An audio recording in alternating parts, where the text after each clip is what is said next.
Hello again, my little conscripts, and welcome to another Mordian Glory video. In today's episode, we're going to be taking a quick look at the new changes to his Imperial Guard, the Emperor's true finest, with the release of the latest balanced data slate and Munitorum field manual. And let me tell you, there have been some big changes. The age of the Rogal Dawn is over. The age of the BANEBLADE has begun. And so, without further ado, I only have one thing to say before we dive into this video. All guardsmen, follow me to glory! Attention guardsmen, the Commissariat has detected you have not yet liked this video. Do so immediately or else you will face the Emperor's wrath. And anyone who has not yet subscribed to the channel will be transferred to the penal battalions. That is all. Move out! So, first things first, can I just say something? Before we even get into the points, before we even get into the FAQs, I just want to say something. It's so nice to just be happy and excited for an Imperial Guard update. Sure, as you can see on the screen in front of you, there's a little bit of red. And there's a lot of things that probably should have a bit of green next to them, which don't. But it's just nice from a fun, flavorful point of view to just have a few reasons, or one big reason, to be just excited and happy for my guard. It's felt like for ages, felt basically since the Codex release that it's just been nerf. It has just felt like there's been nothing to look forward to on the guard front. It's like, here's your Codex, here's your plastic Kriegers, all of them are invalidated before you've had a chance to build and play them.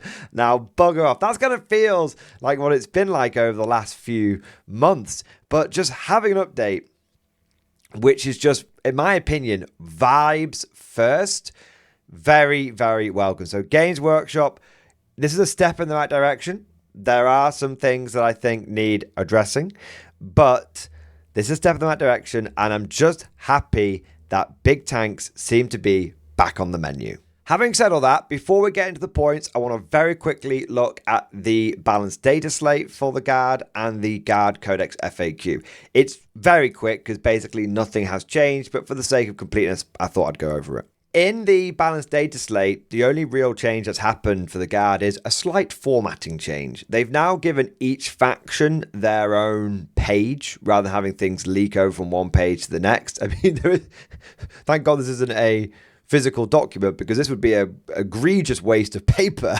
You even have the hippies banging down the doors. But as a digital document, that doesn't really matter, I suppose. There's no changes here for the Guard. Just if there were, they'd be in red. That's all fine. Likewise, for the Guard Codex FAQ, there's only a little bit of change here. Again, you can see new revised text presented in red. You can see there's no new revised text apart from something which I think we all already knew. If a unit becomes affected by the same order multiple times, do those orders affect that unit multiple times? Answer is no. I think it's been well established for a little while now that order stacking isn't a thing. Maybe in the vagaries of the balanced data slates and things coming and going, that got missed or something. I don't know. But I don't know anyone who's been doing order stacking in a serious way. So this is just a nice little change. But for the vast majority of people, it clarifies something that they already knew. So with all the boring shit out of the way, let's get to the good stuff, the points. So we'll start off with the nerfs first, get the bad news out of the way, and then we'll get to the good news with all of the points cuts. In terms of nerfs, there are just two.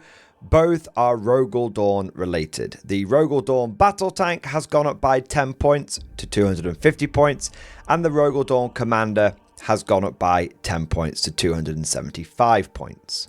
Truth be told, I don't think this is a particularly surprising change. There has been a lot of hype, a lot of chit, and dare I say chat around the proverbial internet water cooler about how good Rogal Dawns are. And so it makes sense that Games Workshop would take those units and give them a little bit of a nerf. Personally though, I don't think they needed a nerf in any way, shape, or form. I think the Rogal Dawn battle tank at 240 points was exactly where it should be, and the Rogal Dawn commander what 265 points was maybe the one that needed a slight nerf. It definitely feels like the intern that does the Military Field Manual just got handed a note, or someone said over their shoulders they were leaving on a Friday evening, oh yeah, put the Rogue Dawn up by 10 points. And, you know, they're a bit shy. They don't want to ask any questions. So they're like, I don't know which Rogue Dawn I should put up by 10 points. You know what? I'll put up both by 10 points. That way we've got everything covered. You know, that way it really does feel like that. Because I don't think the regular Rogue Dawn had... Most people were just wanking themselves off over the Dawn Commander, but the regular Rogue Dawn was just, it was fine where it was. Personally, I believe this is a bit of a, I don't even know if reactionary thing is the right word. It feels like this particular nerf here was made from listening to the chatter online, but not actually based on playing the Guard. Gameplay with the Guard, because I've been saying for a little while now that the Rogue Dawn Commander and the Rogue Dawn Battle Tank are actually a little bit of a red herring. Whilst they are good units, I've been trying Rogue Dawns and I've been trying Leman Russes, and I've been saying for a little while now that the Leman Russ is actually better than the Rogue Dawn. Everyone has got goo eyes. Everyone's got big bloody hearts for eyes. GW's probably got big dollar signs for eyes over the Rogue Dawn, and they've been selling like hotcakes, so people have been loving them. And I'm not saying they're a bad unit. Don't get me wrong. I'm not saying they're a bad unit in any way, shape, or form. I think they've got great use on the tabletop. But I have been finding that the Leman Russes have just been so much more efficient and so much better for me on the tabletop. And the big reason for that, in case you're wondering, well, why, is the Rogue Dawn is quite nice. It's like a big, chunky unit. And people say it's got great durability and you can sort of bully people with it. But in my experience, 10th edition's so lethal these days that durability, unless you are extremely durable, actually means very little. And one thing I've said about the Rogue Dawn for a while, pretty much since the beginning of 10th edition, and my experience more recently has reinforced this, is that it's very tough for one phase. You know, when you put a 4% vulnerable save on it, it's very tough for one phase. It can get absolutely battered in the shooting phase and be fine, or it can get absolutely battered in the fight phase and be absolutely fine. But if it gets battered in shooting and then someone follows up into melee with it, because, you know, you're pushing forward with it, being a bully with it, then what you tend to find is that it does go down in one turn, even with a 4% vulnerable save. So because of this, whilst I think the Rogue Dawn is a decent unit and it is a tough unit, I've always believed that a good defense is a good offense. And that's why I've been much more in favor of the Leman Russes, because I think that Leman Russes can just do much more damage for the points cost, and a big part of that comes down to the fact that Leman Russes just fundamentally have more AP built into them. Things like the Leman Russ Vanquisher just coming with a standard AP -4 gun. Things like the Leman Russ Executioner coming on Leman Russ Tank Commanders by extension, getting the AP -3 plasma cannons. I have been finding that in a lot of my games recently, just having a minimum of AP -3 on my damage dealers has been very, very important. And yeah, the Rogue Dawn can get multi-melters, but so can the Leman Russ. But the Leman Russ is so much cheaper for it. And I've tried taking multiple Dawns, and I've tried taking fleets of Russes, and I've tried taking a mixture of the both. And I have to say, fleets of Russes were just doing more damage for me. And I've been just smashing games out with Russ fleets backed up by Met Guard. So Rogue Dawn's getting a bit of a nerf here. It feels like if you were to like watch stuff online and read stuff on like Reddit and forums, everyone would be going on and on and on about Rogue Dawns, you know, both positively and negatively about them. But Leman Russes have kind of been sneaking under the radar a little bit. And so I can't help but feel like the Rogue Dawn has died so that the Leman Russ may live. Long story short, I don't think that the Rogue Dawn needed any particular nerfs. I think it's very strange that the Dawn battle tank has gone up. I can understand the commander going up, but I think the reality of the situation is that both were fine, and it's probably been done to differentiate the commander from the Leman Russ commander to the Rogue Dawn commander, but that's all I can really think of. As it is, it's probably just a nerf in response to online Twitter and hype. But that's all the bad news, guys. All the negativity. Let's just throw that away now and let's get to the hype train, baby. Let's get to the positivity. And there's so much to be positive about. There's so much to be excited about. So let's just get into it. Firstly, I want to talk about Gaunt's Ghosts going down by 10 points. I think this is a very welcome change. Gaunt's Ghosts is a very popular unit with guard commanders, and some people might be a bit confused about this change. Oh, if everyone's taking it, why are they getting a points cut? The thing is that Gaunt's Ghosts is very good, but they've been a bit overcosted. They have been a bit overcosted. For a long time, I've not been using them, and it's because to have a unit that can do secondary game, but then it costs like 110 points, it's just too spenny. There's not a lot of wiggle room in guard lists these days, and so Gaunt's Ghost coming down by 10 points makes a lot of sense. A lot of people just weren't taking them, just going to take like an assassin instead. So Gaunt's Ghost coming out 10 points is nice. Honestly, it might sound crazy. I think they could come down by a lot more. But Mordian, they can do like 2 orders. Yeah, but they never get to do everything that they can do in one turn, because they don't have a Voxcaster. And they can't do orders if they're jumping up and down, doing secondary game and stuff like that. And if you're throwing them forward as like infiltrators and stuff, then yeah, they can jump up. There's a chance they're just going to get mashed before loan op and stuff is going to help them. So they're a unit which has a lot of rules, but they rarely get to apply all of those rules in one go. And so, as crazy as it might sound, 100 points is the maximum that I would pay for them, and if they went down another 5 or 10 points, I don't think that would be a mistake. As crazy as it sounds, they are essentially just either a command squad or an infiltrating unit or a secondary game unit, but they're never all 3 at the same time. Another small yet welcome change is Krieg Combat Engineers going down by 10 points. Hooray! It's only for the 5-man squad, but to be honest, that was pretty much the only configuration that people were taking with them anyway. Going down by 10 points, I think, is okay. It's a step in the right direction, but honestly, probably could have gone down by more than that. A lot more than that.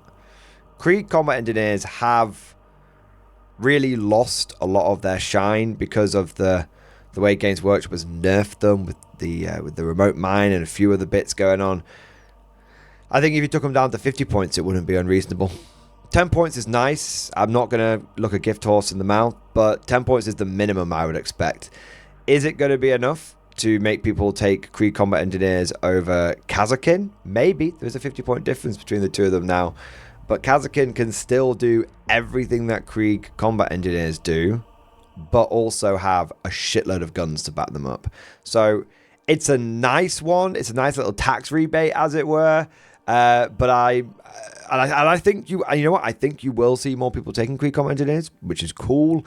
But I think they could come down even a little bit more. Next, we have Lord Solar Leontus come down by 20 points. That's nice. I mean, he is almost, not quite. GW can't, of course, they can't completely backtrack. That would be them admitting that they've made a mistake. I'm sorry, I'm not being salty. They can't completely put him back to 125 points, but this is near as damn it. 130 points for Lord Solar Leontus is very, very nice. I think there's a chance that makes him come back as a bit of an auto-include. Between the fact that he gives you the extra command points, the fact that Creed is now like 85 points or something mental, I think that there's a real chance that he can come back as a staple to many guard armies. And you know what? That's cool. That's fine. Everyone else is getting named characters to lead their force, and if every other faction is becoming a bit of Hero Hammer, then why should the guard be left behind? Lord Sol Leontus coming back at 130 points, I think is nice. Full-blown Leontus command blob, so taking like a squad of Cadians plus a command squad for them, plus Lord Sol Leontus, is going to come in at 260 points. It's still a little higher than it was. Remember, at its peak, the Supreme Command Blob was 240 points. So it's still a little... it's still 20 points more than I would like. I think it should go back to its original points cost. But it is, again, a step in the right direction. And one thing I've been saying is that Games Workshop, I don't mind if we get little and often, as long as we can see things going in the right direction. I'd rather that they drop Lord Solar Leontus 20 points now, and then maybe they drop Command Squad to 10 points in the future, and they're just pulling these little levers, they're tweaking the little dials, and step by step we get to that nice place. That is the process that we went through for pretty much the first 18 months of Warhammer 10th edition.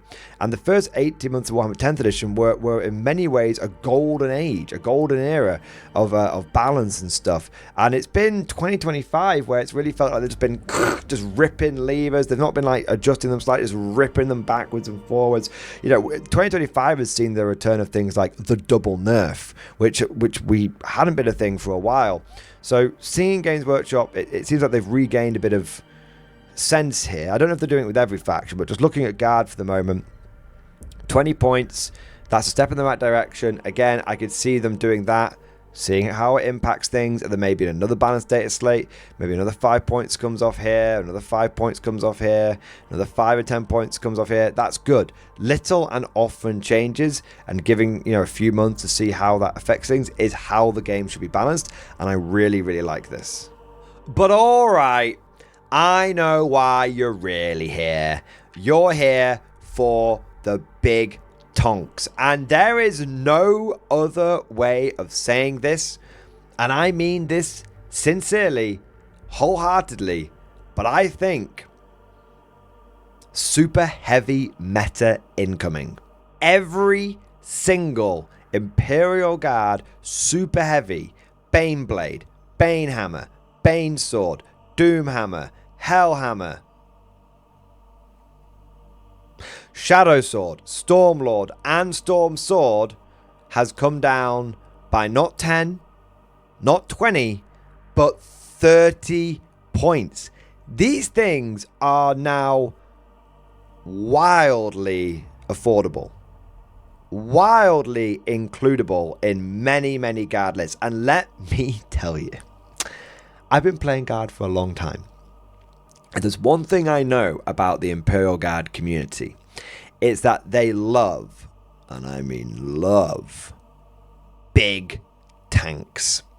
And any excuse, any excuse for them to just whip out a Baneblade, yeet it onto the table, and just have the most fun, that they will take that. Every Guard player right now is going to be, oh yeah, Rogel Dawn's down a bit, could have done a little bit more.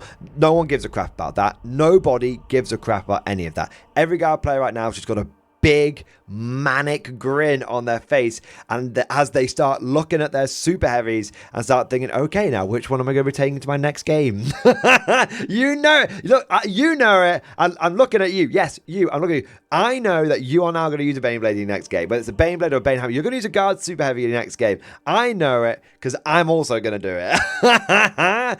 This is the power of a good vibes based buff, because Guard super heavies are probably they're not. I don't know if they're going to be taking the entire meta by storm. Maybe they will, maybe they won't. But what Guard players just love is a good excuse, and I think being able to just put your big super heavies on the table and just have fun with them is the most important thing. And it's kind of like what I said earlier in the video. And I've been saying a little bit, for a little while now. I've been a bit of a salty boy, but everyone's just craving a bit of flavor, craving a bit of goodness. We need to have balance, but we also need to have fun. And nothing is more fun to a Guard player than just throwing a big Baneblade down on the table. Even pure infantry players still love the idea of being able to put a big tank on the table, or at least appreciate it. So this is really, really cool. The big question is, which one do you want to take? Well, all of them is obviously the right answer. As a bit of a cheapskate, I have to say that the Shadow Sword is talking to me. Being able to get a Shadow Sword for 410 points is wild. It's absolutely wild, man. Because if you were someone that was taking double Shadow Sword before, which I have done, and then you were taking Lord Solar Leontus before, which I have done, course we all have. But if you've taken the double Shadow Sword with the Lord Solar to boost them, that whole combo just became 80 points cheaper. That's basically, not quite, but basically like you're now getting the Tech Priest Engineers for them for free. It's real nice. It's nearly a 5% points cut on just a meme list. But I don't think the Shadow Sword's the only one. Stormlord now at 430. It's got a hell of a transport capacity. I'm sure some mad bastard's going to come up with some kind of bang bus situation where they just shove it full of Bullgryns and just yeet it across the board. Probably. Storm Sword, very nice. Probably the best guard super heavy at the moment, the Storm Sword, with its big chode cannon. Bane Sword at 450, Bane Hammer. Bane Hammer at 420. I just don't like the Bane Hammer. I think it's a bit meh. Bane Sword at 450 is very, very tasty, though. Doom Hammer at 415, though. The Doom Hammer at 415. I have, in the past, been very disparaging towards the Doom Hammer, but even I am tempted by the nipple gun now. Because unlike the Shadow Sword, it has a little bit of volume to it. Shadow Sword's very like, oh, could just only get 2 shots. Whoops, could just miss. But the Doom Hammer's got a little bit of volume to it. A little bit potential. Yeah. Double Doom. Double Doom could very well be incoming. And you've got the standard Baneblade as well. The standard Baneblade, I think, still suffers a little bit from it basically being just a big Dawn with the way its gun works and stuff. But hey, it's nice to have a 30-point cut in a Recon Enforce list, a Recon Baneblade list. Looking at these super heavy costs and take into account things like new detachments such as Hammer of the Emperor, I do think that we could be in for a few months of guard players bringing super heavies. I would not be surprised if you go to a bunch of tournaments in the near future and every guard player that you see, or the majority of guard players that you see, is just rocking a super heavy. I mean, if you're someone that's been taking Double Dawn, maybe Double Dawn Commander, you can now get yourself a super heavy and probably save yourself some points in the process. Probably save yourself a lot of points in the process. Triple Dawn is probably, I'm not sure many people are taking Triple Dawn, but Double Dawn versus 1 super heavy, if it's something like the Storm Sword, I think this, yeah. So in summary, I think that you are going to see guard super heavies be a thing on the tabletop.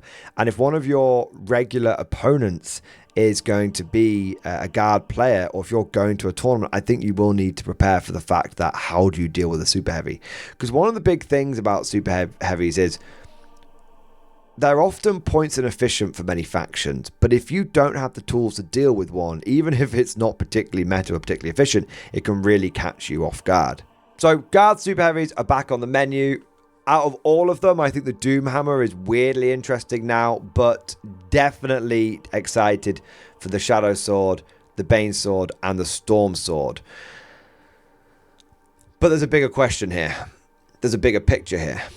Because it's not just guard super heavies which are going to be on the march. We know the Imperial Knight Codex is coming. And we also know that it's very overcooked. Now, there have been some rumors about some nerfs incoming to the Knight Codex. Things around the Valor Strike Force and whatnot. But I think even with those nerfs, I think Imperial Knights are going to be a wild, wild army. I think they're going to be a very, very prominent army. Many, many competitive players have got Knight armies which just sit on the shelf. And then every so often, when something happens in an edition, normally multiple times in an edition, they pull the Knights off, use them for 3 months, and they get nerfed and they go back on the shelves. Knights are an incredibly common tournament army. Incredibly common. And so with Knights being a thing and guard getting super heavies, I think there's going to be a lot of super heavies hitting the table. So when I say we're in for a super heavy meta, I don't think I'm just talking about guard here. I think, generally speaking, on a macro level, 10th edition is about to enter a new meta stage, a new epoch. And I think that epoch is of the super heavies. If we look over the course of 10th edition, there have been some distinctive meta stages, distinctive epochs. At first, we were in a vehicle and monster meta. Then we moved into an elite infantry meta, although we never really left the vehicle and monster one, but elite infantry became much more common and popular. And we were in a very much a melee meta as well. Now I think we are entering a super heavy meta, because between guard players, and guard players are a pretty common sight. I don't think I've been to a tournament and not seen several guard players in forever. So between guard players being pretty common and also going to be re-energized and hitting the tournament scene again, there's going to be a lot more guard super heavies on the tables, and then you're going to have chaos knights, and then you're going to have especially imperial knights. I think we are entering a new meta. I'm declaring it now. I think the age of the elite infantry meta is over. I think the age of the super heavy vehicle meta is here. But of course, all of that is just like my opinion, man. Let me know what you guys think down in the comment section below. Do you think we are entering a super heavy meta, or do you think that elite infantry and normal vehicles will still be the more prominent and efficient way of playing? If you enjoyed today's video, then don't forget to go ahead and smash that like button, and also subscribe to never miss an episode. Would you like to know more?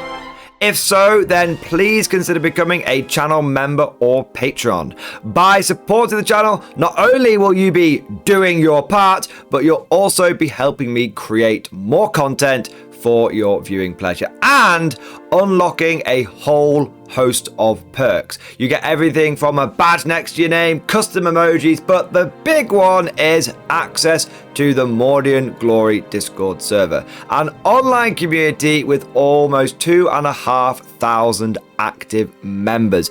It's always popping off in the MG Discord. We've got channels for army lists, hobbying, tactics, stories, and even a pretty spicy meme section as well. For all you greenhorns that wanted to see the Mordian glory hole, today is your lucky day.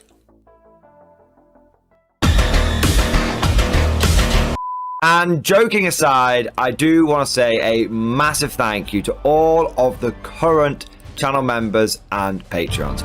You guys are amazing, truly the lifeblood of the channel. I could not do Mordian Glory full time without the incredible and generous support of my members, so thank you guys so much.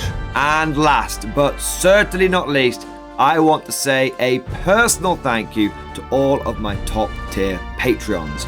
These are the War Masters, the people who have truly gone above and beyond the call of duty.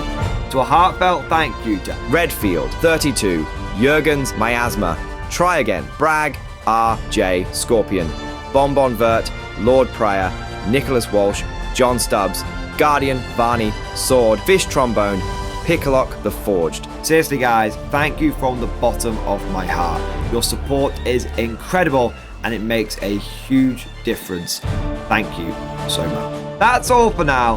Hope you've all enjoyed today's video, and of course, as always, see you guys next time.